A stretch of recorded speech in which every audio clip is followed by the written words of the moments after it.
down, get down! On a hilltop just outside Idlib city, day 3 of the battle for the central prison, and hundreds of prisoners are still trapped inside. Fighters from the group Ahrar al-Sham had coordinated their initial assault with 2 other brigades. After breaking through the perimeter, the leader shouts for those picked to storm the buildings to head for the stairs. The rest should provide covering fire. "We didn't come to sit down," he shouts. The government forces are quick to respond. The bombers from a MiG fighter jet falling inside the compound.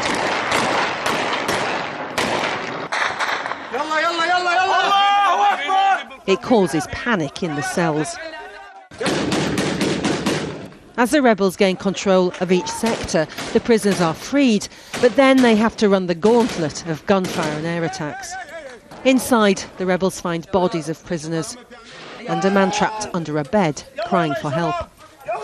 Over 300 have been freed so far, but more than 350 are still inside the building, and shelling and artillery fire have forced the rebels to retreat. This prison is of huge strategic importance because it's still the last government checkpoint before going into Idlib city, and Idlib city is still held by the government. But the rebels are hoping if they can take this position, it can help them surround Idlib city and eventually move in. The commander of one group told us of another reason the regime is fighting so hard to take back the prison. Inside this prison there are political prisoners, and Assad thinks those prisoners could really affect the government. They know what the regime is really about and they know its injustices. If those political prisoners were freed, they would bring immense pressure on the regime. The freed prisoners said they didn't expect to survive. We thought they were going to kill us. They threw grenades at us. When the rebels took to the rooftops and the guards were under fire in the courtyard, we broke down the doors, so the guards threw grenades at us. And one man was killed, murdered.